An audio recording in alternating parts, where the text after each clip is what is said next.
All right. Tower Defense Simulator, Hacker Tower Defense Simulator. This game was something. I wouldn't say it's a bad game, but let's get into the rubric on this. Like I said before, I have a rubric. We play these games for about 30 minutes, 2 or 3 rounds, depending on how it looks per each game. This was helped designed by people who play Roblox, so we played about 30 minutes, 2 rounds, which we did 2 separate maps plus a tutorial on this one, to give us a good idea about if the game's gonna be fun, if the game's going to be worth it, and if this game convinces me that Roblox is good. So overall, is this a meme or an IP? Not necessarily. Tower Defense Simulator is a very popular genre, but nothing about this is from a specific game or based on another game or any of those things. So kudos to them to trying to be original in a genre that's very oversaturated. But yeah, kudos to them for that. Not a meme, not an IP. Does it want me to pay? Yeah, that's difficult. It wasn't immediate, but it did pop up frequently where it was like Robux, Robux, Robux, Robux. You could unlock cosmetics, you can unlock towers, you could unlock currency, you could unlock battle pass, you could unlock Walmart pass, you could all these different things, and all of it was Robux. There was a lot of it that was also in-game currency, but it really was like, hey, look, money, spend it on me. So we're gonna give that one a negative point. It does. I don't know that Game Pass was a necessity, but it does definitely. We never actually lost, so I don't know what the losing screen looks like as far as like, oh, respawn for Robux, but it did really try to pump, pay Robux, pay Robux, pay Robux. Clarity and objectives, progression and gameplay. I think overall it made sense, especially if you played tower defense simulators before. Place towers, zombie go from here to here, kill zombie. It makes total sense. Multiplayer was a little more chaotic, but that's mostly because we were trying to play some on console, some on PC. I didn't have a problem with it playing on PC. Once they figured out the console controls, which they're new players, they figured it out as well. It was pretty clear. Defend your tower or defend your point. Don't let them get there, etc., etc. Progression, less so. The complicated lobby menu with just like so many things everywhere, bright colors, big spinny wheels. There's menus over here, but they're all just random symbols. Fine. It's, a Roblox thing where there's too much information. It's always like that. Unless, well, actually, I've played a couple, so I guess it's not all like that. So we're gonna give it a negative. Lots of pop-ups, lots of bright colors, lots of in your face, lots of confusion. Once you figured it out, it's really simple. Just click this button, get your friends, go. But when you're just jumping into a game and you've got so much input and it's all at once from everywhere, no, that's a negative.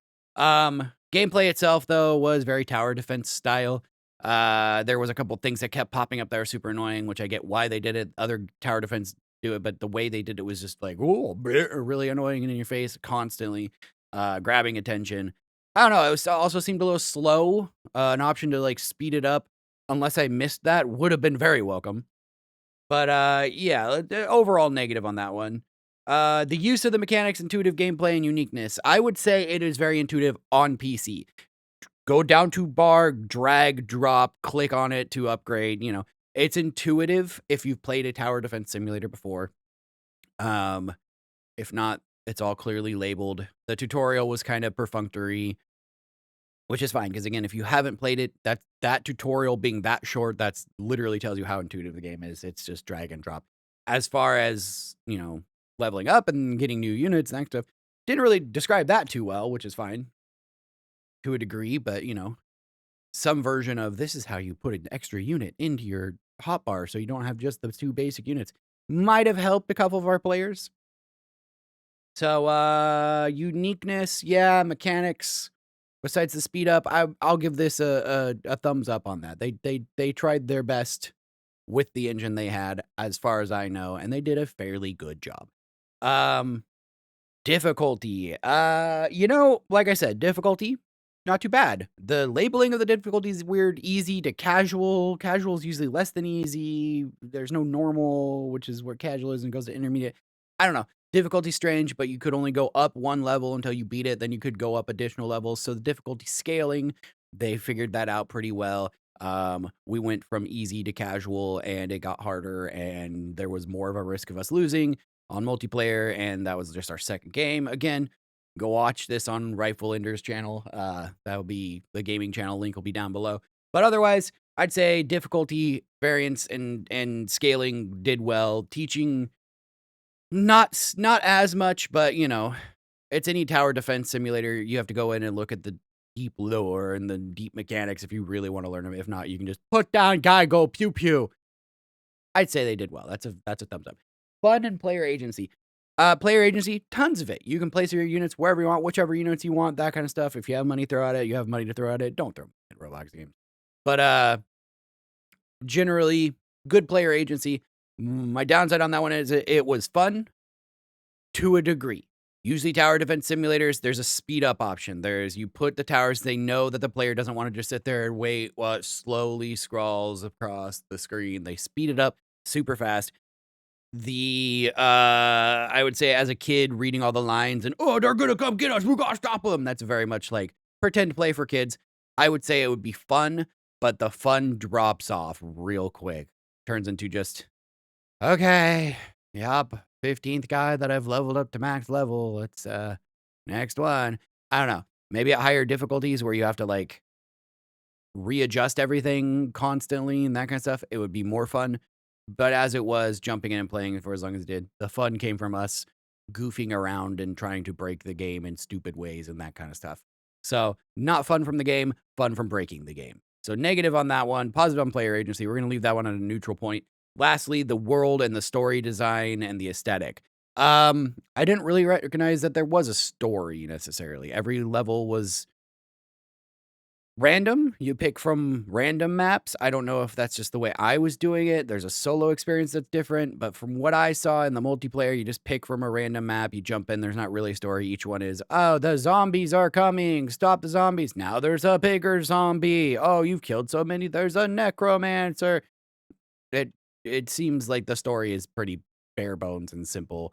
No progression from map to map to map to map. You don't go from, the outbreak center of the city to the country to the island of the facility where it's working on. I don't know. Clearly, there is some amount of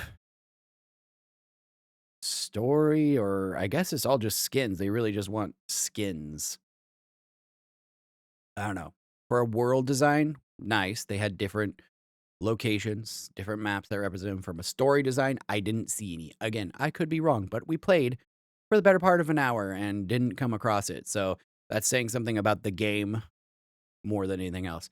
Overall, well, you can see the numbers here. I would say this neutral to positive as being a good game. Do I want to come back and play this? I mean, maybe solo. Multiplayer was not worth the multiplayer on it. I might play it solo, but there's a lot better free tower defense games out there, balloons and so on and so forth. None of these are sponsoring, by the way. But there's a lot better free tower defense simulators that don't have as much like in your face and confusion and overwhelming things. I would say this is at best a mid game, leaning towards not so great. But yeah, that's going to be the review for Tower Defense Simulator. Once again, like I said, if you want to watch the gameplay video, me, Winnie Cakes, my kids, Ronan, Icon, we all played. I have the link down below. You just head over to Rifle Ender and you can watch the gameplay that we did there. And then you can understand why I have the ratings that I have. And again, let me know down below if you think there's more to this game that I missed, if I should reapproach it at some point, if there's something that I'm not seeing or getting, or if you think you agree with me, you disagree with me, but keep it friendly down below in the comments. Otherwise, thank you for coming out, and we will catch you next time. Bye.